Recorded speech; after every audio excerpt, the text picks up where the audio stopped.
Hi everyone, welcome back to my channel. My name is Jenny. I'm here today to do my July TBR for what it's worth. And I say it that way because reading in June has been a challenge and I have not read very much in June, and I don't know if July is going to be much of an improvement on that for a couple reasons. The first few weeks of July are very busy for me for work. And then in the middle of July, I am traveling to Quebec, which is where I grew up, to visit my family. And you always think when you're traveling that you're going to have time to read and have leisure. But especially when you're visiting family, I find you just end up spending a lot of time chatting, sitting together, and you don't necessarily want to read in those moments. So I really don't know how much time I'm going to read.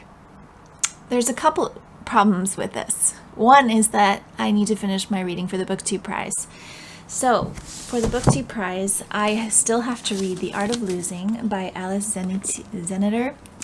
And that was translated from the French by Wynne. And this is a pretty substantially sized book.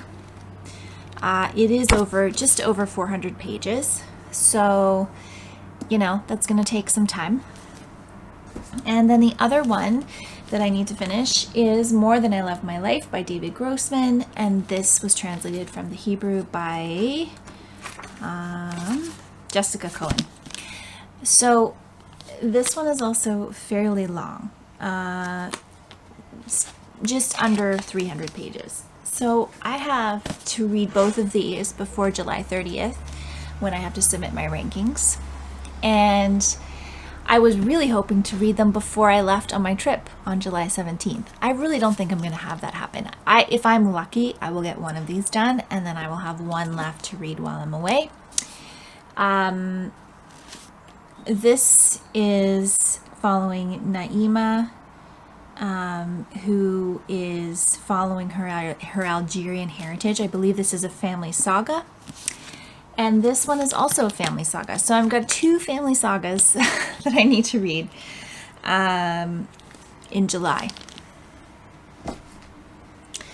So that has made the rest of my TBR feel a little bit daunting to me. And so in order to give myself a bit of a break, because it's summer and I want to just relax into my reading and not feel a lot of pressure to do a lot of reading, I am keeping the rest of my TBR very, very small and simple. I am going to read the next memoir that is on my 5-star predictions list, which is Paris to the Moon by Adam Gopnik. This is a book that I own, so this is a book that I'm going to be taking with me on my trip. Just put it in my bag and read it on the plane and read it when I can. And I'm excited to read a memoir because I love memoirs, so that should be like a happy summer read for me. I am very, very close to finishing Riverwalking by Kathleen Moore, which is on my Rivers TBR, which I made a separate video about if you're interested in learning more about that. This is a book of essays, and so I think I've less than 100 pages left in this, so I think I will probably finish this in early July. And so after this one, the next book on my Rivers TBR is River Woman by Katherena Vermette. This is a book of poetry. Again, I think this will be really great to take with me, to read on the plane, to read on vacation. I can read little snippets here or there, and I don't need to feel like I'm taking away reading time from my BookTube Prize reading. And then I haven't decided yet if I'm going to take this book with me or not. This is Notes from an Exhibition by Gale.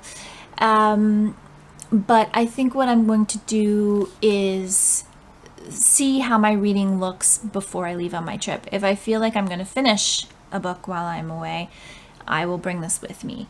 This is about a gifted artist named Rachel Kelly.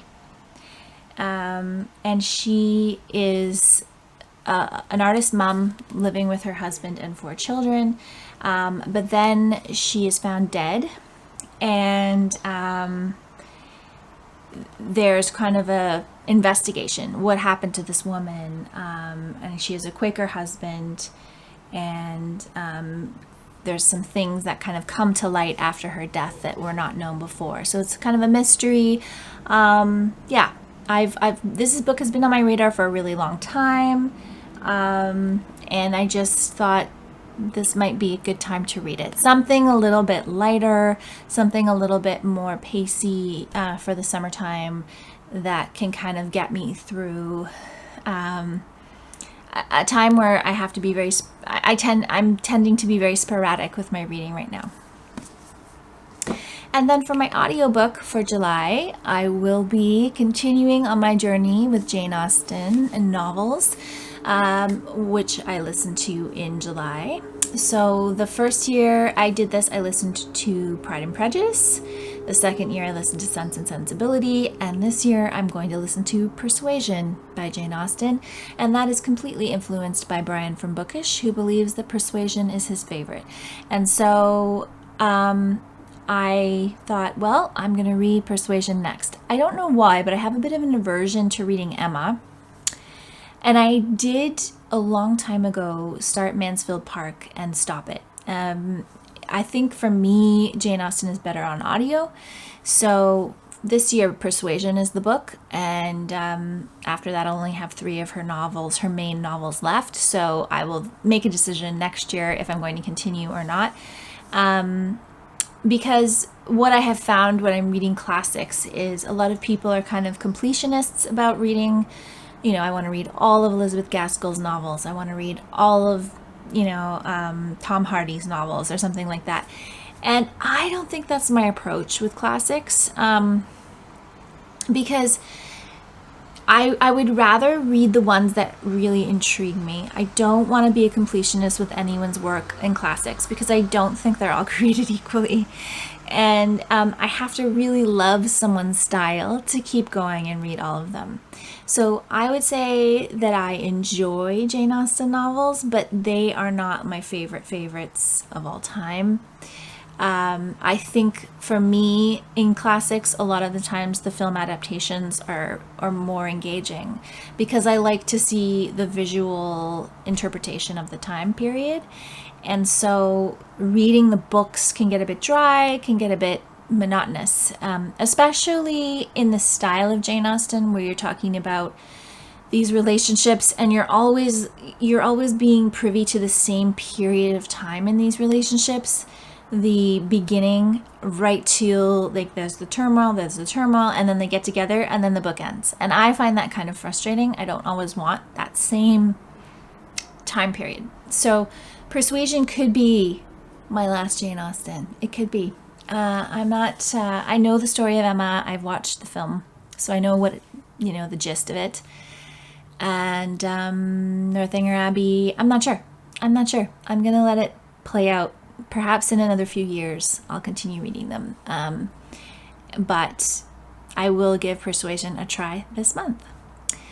So that is my TBR for July. It is a little on the lighter side. And that is just a personal way of preserving my sanity and not trying to make myself feel a lot of pressure to read a lot of books at a time where my life is not giving me as much time to read.